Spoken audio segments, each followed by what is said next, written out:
Et tout de suite, le décryptage de l'actualité politique en France.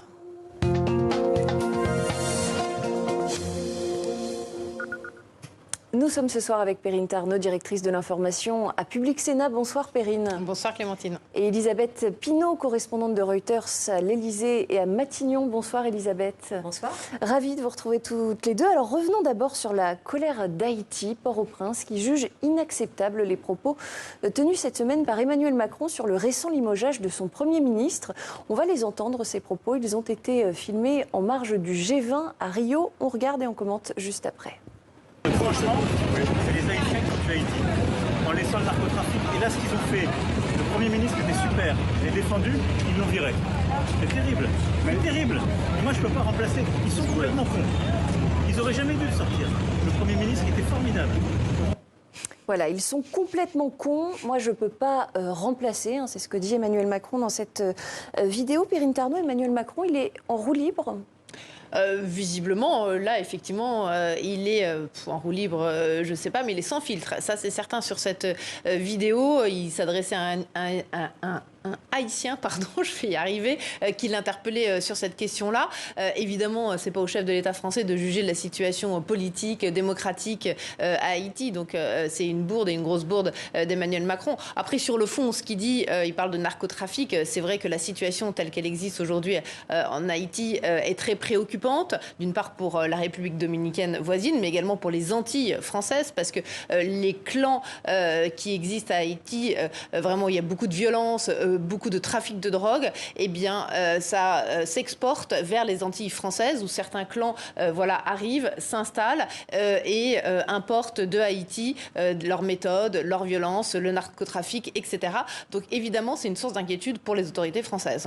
Elisabeth Pinault, vous étiez justement à ce G20 à Rio. Comment ça s'est passé? Il a été filmé à son insu. Emmanuel Macron, il ne savait pas qu'il était enregistré à ce moment-là. Oui, en termes de communication, c'est intéressant de voir ce qui s'est passé. Oui, ça s'est passé à Rio. Sans presse, bien sûr, et sans même ses conseillers. Tout le monde était déjà en voiture parce qu'il allait prendre l'avion pour le Chili, qui était son étape suivante. Donc moi, j'étais au G20 de Rio, où le président a eu plein de séquences, bien sûr, beaucoup mieux maîtrisées. Il a eu plein de sessions officielles. Il a rencontré le président chinois, le Premier ministre indien, le Premier ministre sud-africain. Voilà. Et là, on a cette petite phrase sortie. Là, on reconnaît bien Emmanuel Macron, qui va toujours au contact. Il s'est même promené sur la plage de Copacabana, sans presse, à Rio. On reconnaît bien Emmanuel Macron qui va au contact. Les manches retroussées. Alors on nous a dit on nous l'a dit. Alors évidemment la presse n'était pas là malheureusement parce que précisément la presse est là pour mettre en perspective une séquence comme ça. Ça s'explique quand la presse est là. Là vraiment c'est sans filtre, c'est filmé au téléphone portable. Apparemment loin, la personne, plus, la personne était insistante. Donc à force d'assistante, Emmanuel Macron va au contact. Il n'a pas peur. Il parle cru, c'est le moins qu'on puisse dire. Alors sa remarque s'adresse au pouvoir de transition, pas aux Haïtiens eux-mêmes. Évidemment. Ce pouvoir l'a mal pris, il a convoqué l'ambassadeur de France, voilà, ce qui est tout à fait normal. Après, sur le fond, vous l'avez dit Perrine, Haïti est un pays à la dérive, sans gouvernement, sans élection depuis 2016, avec un président assassiné en 2021 et depuis une situation complètement chaotique, extrêmement dangereuse pour toute la population. Et le président Macron a rattrapé le coup. En tout cas, il a eu un mot le lendemain, ou le surlendemain en tout cas, devant le Congrès chilien à Valparaiso, où là, il a fait un grand discours sur l'Amérique latine, et il a eu un mot pour les Haïtiens en disant que la France serait toujours aux côtés du peuple haïtien, et il a dit les Haïtiens le méritent. Et là, il s'adressait aux Haïtiens eux-mêmes et pas au pouvoir de transition. Et effectivement, ce petit mot était peut-être un peu plus passé inaperçu, en tout cas dans la presse française. Ce n'est pas la seule bourde diplomatique récente qu'il fait, Emmanuel Macron. On se souvient des propos qui avaient fuité sur la création d'Israël par une décision de l'ONU qui avait vraiment mis en colère Benyamin Netanyahou, le Premier ministre israélien. Alors même si l'Élysée avait démenti, expliqué que les propos avaient été déformés, ces bourdes diplomatiques, ça peut contribuer à saper encore plus, à brouiller un petit peu la ligne diplomatique française, ou pas tant que ça finalement? Bon, si, ça ne fait jamais de bien la ligne diplomatique française, dont parfois effectivement on peine à suivre Emmanuel Macron, notamment vous évoquiez le conflit israélo-palestinien, où un jour il penche plutôt du côté d'Israël, le lendemain plutôt du côté palestinien, et on a du mal parfois à suivre la position exacte d'Emmanuel Macron. Voilà, c'est un peu compliqué. Effectivement, on sait qu'Emmanuel Macron aime être un peu transgressif parfois, on sait qu'il aime faire bouger les lignes et sortir un peu des cadres institués, mais c'est vrai que ça ne sert pas la ligne diplomatique française, d'autant plus à un moment où la situation politique française est suffisamment elle-même instable, assez brouillée également, et évidemment ça n'aide pas à avoir sur la scène internationale une position arrêtée.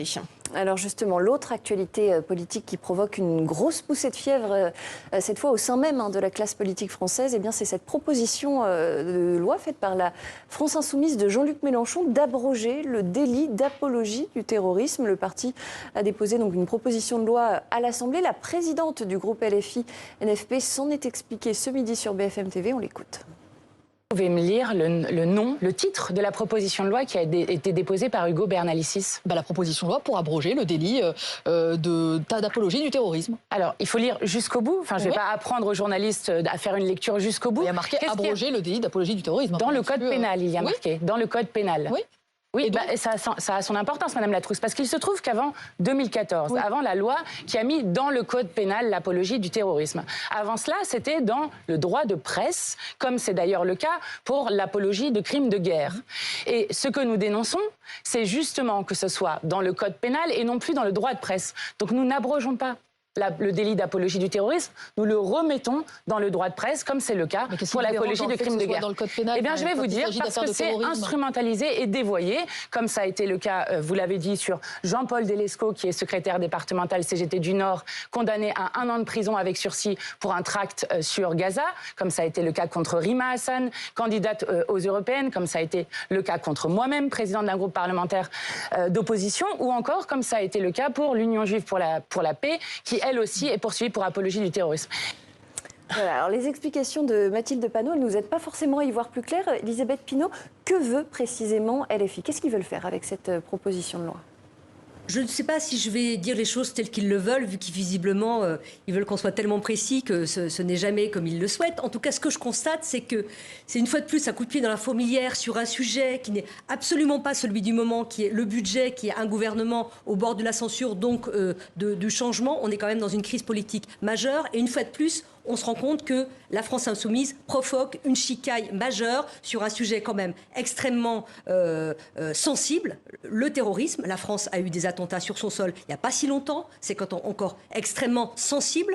On est évidemment sur fond du conflit israélo-palestinien, c'est également sensible, éruptif, et on se rend compte que la France insoumise, une fois de plus, met un coup de pied dans la fourmilière. Pour quel résultat? Je n'en sais rien.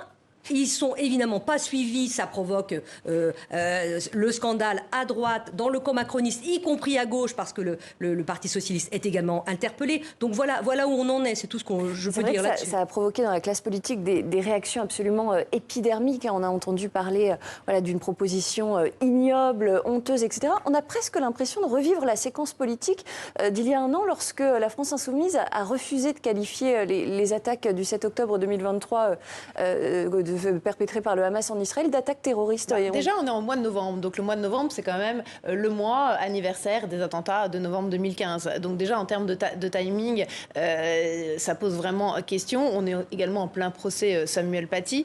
Donc voilà, donc déjà, le timing choisi par LFI, il est fait pour choquer, il est fait pour cliver, il est fait pour créer la polémique. Ensuite, qu'est-ce qui s'est passé politiquement cette semaine? On a vu aussi que le Rassemblement national, Marine Le Pen, fragilisé pour d'autres sujets, a remis une pièce sur la question de la censure du gouvernement Barnier, donc a repris la main politiquement. Et il y a d'ailleurs une rencontre entre Michel Barnier et Marine Le Pen demain. Qui est prévue demain, exactement. Voilà, donc la France insoumise, elle continue à utiliser un peu ses vieilles ficelles pour continuer à faire polémique, à faire cliver. C'est vrai que ça fragilise y compris le nouveau Front populaire. Oui, mais on ne comprend pas bien les objectifs politiques à long terme, parce qu'il y a quand même une présidentielle en 2027. Qu'est-ce que Jean-Luc Mélenchon peut tirer de cette électorat? Voilà, c'est un certain électorat acquis à la cause palestinienne notamment, l'électorat aussi qu'on appelle des quartiers.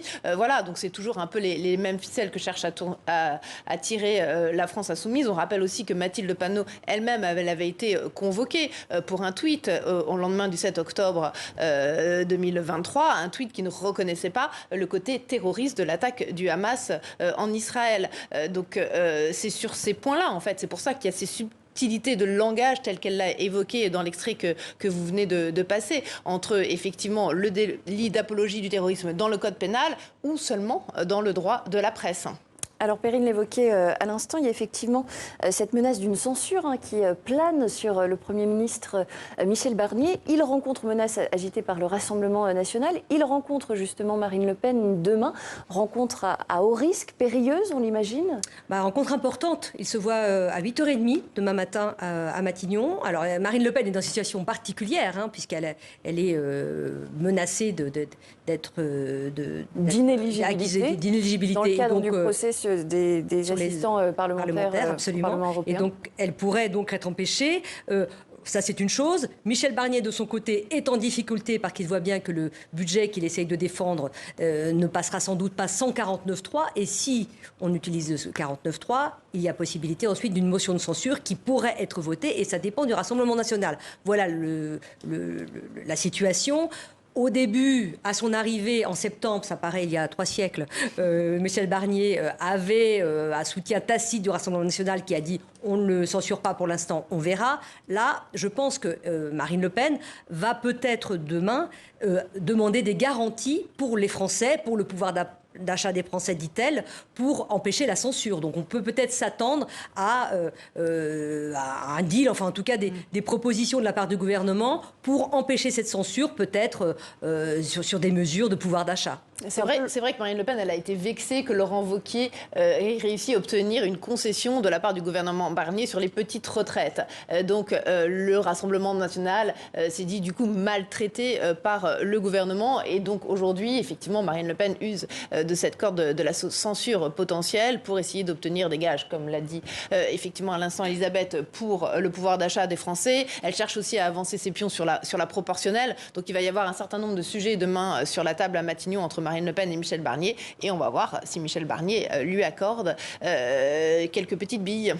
Et un dernier mot sur cette annonce qui a été faite par Emmanuel Macron. L'historien et résistant Marc Bloch, qui a été fusillé en 1944 par les nazis, va faire son entrée au Panthéon. Au niveau symbolique, qu'est-ce que ça représente, cette décision du chef de l'État? C'est un cours d'histoire, une fois de plus. On voit que les différentes personnes qui vont entrer au Panthéon, Marc Bloch, Robert Badinter, ce sera tous les deux, je pense, l'an prochain. En tout cas, Marc Bloch, ce sera avant la fin du quinquennat d'Emmanuel Macron. Il y a eu Simone Veil, il y a eu Joséphine Baker. Marc Bloch, évidemment, c'est un résistant, un universitaire, quelqu'un d'un peu méconnu des Français. C'est l'occasion de découvrir cette personnalité extrêmement courageuse qui a été assassinée par la Gestapo après avoir été torturée et qui avait un discours de résistance très fort, qui avait déjà fait la guerre 14-18 et puis qui s'est réengagé dans la Seconde Guerre mondiale. Et puis ça clôt cette séquence de 80e anniversaire. Toute l'année, il y a eu des commémorations. Emmanuel Macron s'y est tenu. On se souvient notamment des grandes cérémonies en juin dernier, du 80e anniversaire. À noter que la famille de Marc Bloch a demandé à ce que l'extrême droite, donc le Rassemblement national, ne soit pas présent lors de la cérémonie d'entrée de l'historien au Panthéon. Ce qui donnera peut-être lieu à d'autres polémiques. Exactement. Et on aura l'occasion de les décrypter probablement sur ce plateau. Merci beaucoup, en tout cas, à toutes les deux. Perrine Tarnaud, directrice de l'information à Public Sénat, et Elisabeth Pinault, correspondante de Reuters à l'Élysée et à Matignon. À très bientôt.